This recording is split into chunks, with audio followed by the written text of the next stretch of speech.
Sorry, I had to throw away all of Leticia's stuff.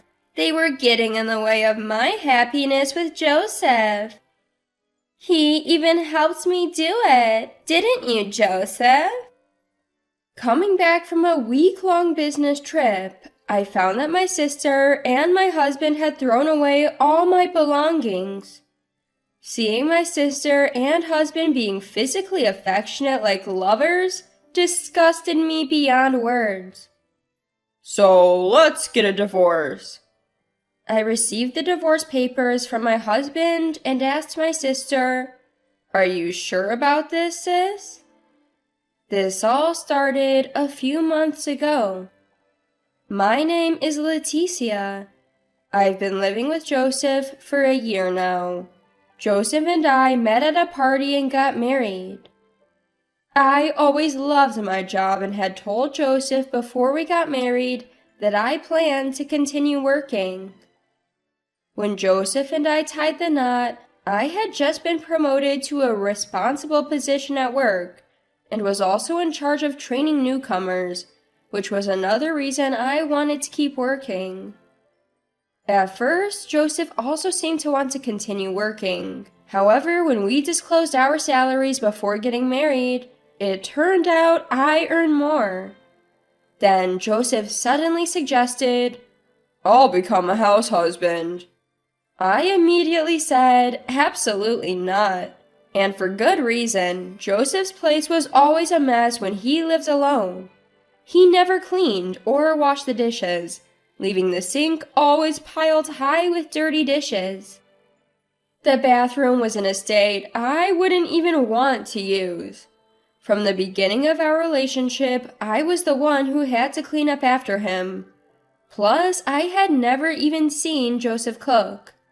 He was hardly skilled at household chores, so when I objected to the idea of him becoming a house husband, he made a sulky face. He brought up the house husband idea several times afterward, but each time I firmly said no. Despite occasional arguments with work-averse Joseph, our life was fairly ordinary. But for the past 6 months, my sister Carolina had been visiting us too often, and it was wearing me out. She lives nearby at our parents' house, but frequently drops by our place. Although she's unemployed, she falsely tells people she earns advertising revenue by posting on social media. She's just an impossible person to deal with. She would come to our house almost every day, eat dinner, and then leave. I couldn't get comfortable with that. She's here again. When I come home from work and hear joyful conversation from the living room, it only makes me feel more drained. When I go to the living room, my sister and Joseph are sitting close together on the 2-seater sofa. My sister waves at me saying, "Ah, you're back." Lately, these two seem to be getting unusually close. Is it because they've been drinking? Joseph! Carolina. Hearing them call each other like that irritates me. Joseph and my sister seem to be enjoying some appetizers, so I decide to cook my own dinner. As I start cooking, Joseph says, Leticia, I got us some appetizers." As I prepare my own meal, I ask irritably, why? Joseph responds with a dismissive laugh. "I'm hungry, and your cooking isn't good, so I bought appetizers." What? You can't even cook, and you're calling my food bad? When I respond angrily, pan in hand, my sister chuckles and lightly taps Joseph's shoulder. "Don't be mean, you'll hurt Leticia's feelings if you tell the truth." "As a husband, I'm educating my wife. Your cooking is terrible. It's inedible. But I'm hungry, so go get some appetizers." Joseph's face is flushed red from drinking.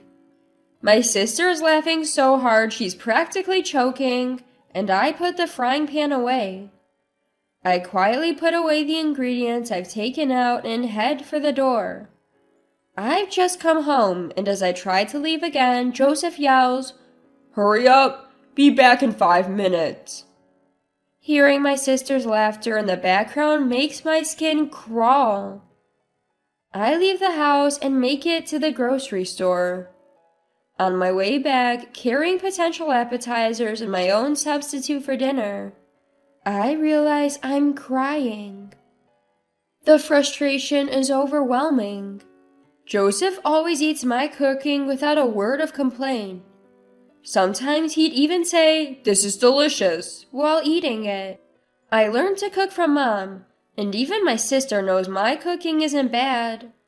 But to come home tired from work, cook earnestly for Joseph, and then be told it's bad was truly heartbreaking.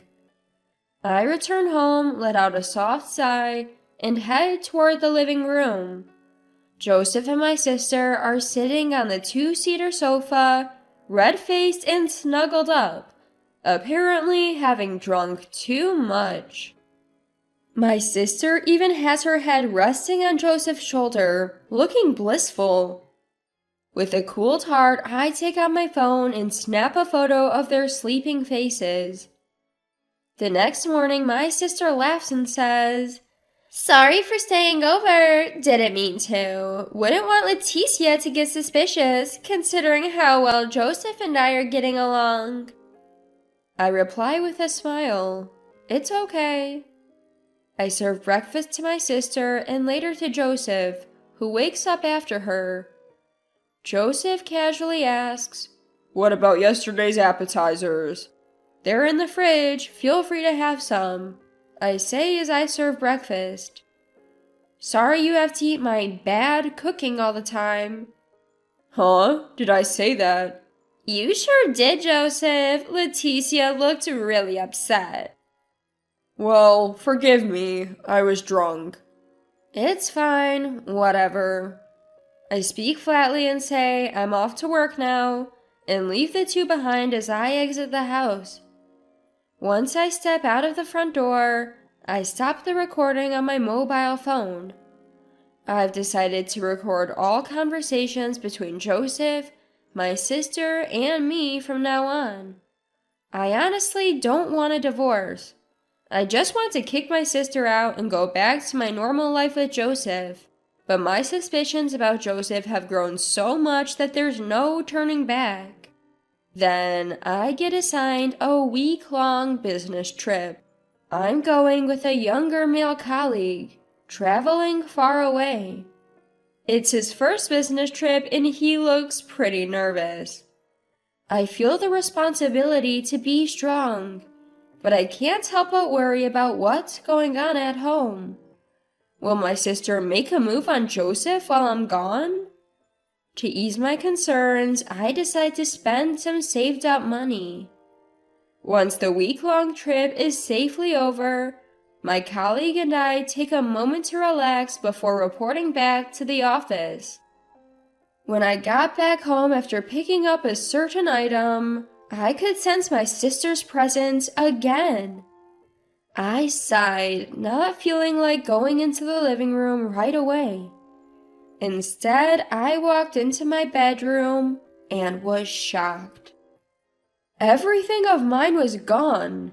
My favorite dresser that I bought when I lived alone, all the clothes in my walk-in closet, nothing was there.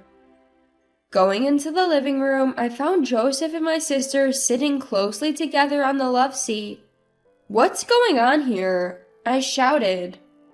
My sister chuckled and said, "Sorry, I threw all your stuff out. It was in the way of Joseph and me getting happily married. Joseph even helped me throw it out, right?" My sister playfully touched the tip of Joseph's nose, and he grinned lazily. Watching the two of them touch each other like lovers, I felt chills running down my arms. "That's why I'd like you to divorce me," Joseph said, casually handing me the divorce papers. Such an incredibly selfish pair. While I was at work, my sister had the nerve to let herself into my home. And my husband accepting her and going so far as to cheat with my own sister was beyond belief. Fuming with boiling anger, I decided to make them regret their choices. I stared at the pre-filled divorce papers and then looked at my sister. "Hey sis," I said, noticing her genuinely happy smile. "Are you sure about this? Marrying Joseph, is it really what you want?" "Huh? Of course! Joseph and I are in love. Sorry, Leticia, but your sister is just more attractive than you. I know it must be tough to have your husband stolen, but don't worry, I'll take good care of him." "Leticia, I'll make sure Carolina is happy, so feel free to go ahead with the divorce." I couldn't believe it. He had the gall to say that after promising to make me happy when we got married and then letting it come to this? As I finished filling out the divorce papers, barely holding back my laughter, Joseph declared he wanted the house as part of the asset division. So I graciously handed over the house and moved back into my parents' home until I could find a new place. My sister hadn't told my parents anything. When I explained the situation, they hugged me, tears in their eyes. "You don't have to think of her as your sister anymore." Her warmth had me breaking down in tears before I knew it. I heard from Joseph, who apparently submitted the divorce papers the same day. He even included a smiling photo of my sister and him, confirming my belief that I'm better off divorcing someone like him. A few days later, I visited the house I used to share with Joseph, accompanied by my lawyer. It was a day off, so both Joseph and my sister were home, which was convenient. When I suddenly showed up with my lawyer, they were shocked. But once I mentioned it was about money, they mistakenly thought they might get something in the asset division, so they let us in without hesitation. That's when I handed Joseph and my sister something I'd picked up on the way back from a business trip. Inside the brown envelope were photos of Joseph and my sister caught in the act of their affair. The pictures captured them kissing, with the curtains left wide open. I didn't know what Joseph and my sister would get up to while I was away for a week, so I'd used some of my savings to hire a private investigator to gather evidence. I even brought out my sister's diary that she left at her parents' house. It had entries about her sweet days with Joseph, starting about 6 months ago around the time. She started hanging around our house all the time. While I calmly laid out the evidence and began explaining what was from when, my sister shouted, "Enough already! Why is Leticia trying to ruin my happy future with Joseph? I get that Joseph is a catch, but aren't you ashamed for gathering all this evidence?" she asked. "I'm not ashamed. The one who should be ashamed for getting caught in photos like these is you. So now that we have all this evidence, I'll be requesting $20,000 in damages from each of you." $20,000? That's absurd. My sister mumbled something upon hearing the amount, but Joseph stood his ground unfazed. Turns out my sister was still lying to Joseph, claiming she had a job earning ad revenue from social media posts while being unemployed. What was she planning on achieving by marrying him with such a lie? Though I was disgusted, when I announced I'd be taking the compensation, Joseph seemed to be relying on my sister's supposed income. "It should be no problem coming up with $40,000 between the two of us, right, Carolina?" he said. My sister gave a wry smile and nodded, "Yeah." From there, it was up to the lawyers. After discussions on how the compensation would be paid, it was agreed that both would pay the total amount of $40,000 in one lump sum. We set the payment deadline, and that was the end of the meeting for the day. As for you, sis, take care, I said, emphasizing my final point. All my sister could do was give another wry smile.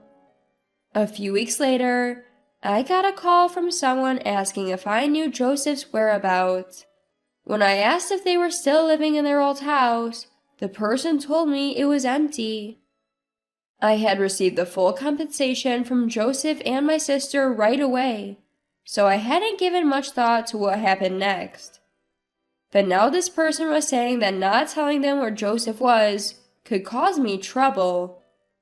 My parents had mentioned cutting ties with my sister, but I figured Mom might know where she was. Sure enough, only Mom knew. Turns out my unemployed sister couldn't afford to pay me the compensation. She had turned to our parents for help, but they refused to lend her even $1. In the end, she and Joseph had to give up their house to make the payment. I did wonder why Joseph, who had an income, was in this situation, but the person who wanted to know Joseph's whereabouts eventually showed up at my house, so I ended up guiding them to where Joseph was living. I was shocked when I saw Joseph in my sister's new place. It was an astonishingly old apartment. The outdoor stairs were rusted, and the walls were in bad shape. I rang the doorbell of the apartment number Mom had given me. I announced who I was and that I brought someone who needed to speak to Joseph. My sister opened the door, looking puzzled. "Who is this?" my sister asked, eyeing the bear-like figure standing behind me. "I've lent money to Joseph," the man said. Yes, this was the money lender to whom Joseph had borrowed money during his bachelor days. Joseph had a fondness for gambling and had racked up a significant debt when he was single. Even though he worked hard to pay it off, it seemed like he was only covering the interest. I knew about Joseph's debt when I married him and had been striving in my career to pay it off in one go. "I had no idea Joseph had debt!" my sister screamed, which brought Joseph running from the back of the house. "You're the one who told him where we live," my husband shouted at me, to which I sighed and responded, "Well, if I didn't, they might have come after me for the money." "Why didn't you tell me Joseph had debt, Leticia?" When Joseph and I were getting a divorce, I made sure to confirm that it was okay several times. At that, my sister burst into tears. "This is just terrible. I don't have money, I don't have a job, and Joseph has debt? This isn't how it's supposed to be." "Tears are fine, ma'am. Now, please pay the overdue amount." When the bear-like money lender took a step forward, my sister let out a scream. Joseph apologized deeply, shouting, "I'm sorry. Actually, I quit my job. Before divorcing Leticia, I saw that Carolina was making money off from social media ads. So, I thought she was well off, and I decided to become a house husband. That's why I don't have money now." "What do you mean you quit your job?" My sister slammed her hand on Joseph's desperately apologizing head. Joseph was equally mad at my sister, shouting, "It's your fault for deceiving me." Listening to their fight, it became clear that Joseph had quit his job before their marriage, relying on my sister's money. My sister, too, had been hiding her jobless state from Joseph, who now felt deceived. But none of that mattered to the moneylender.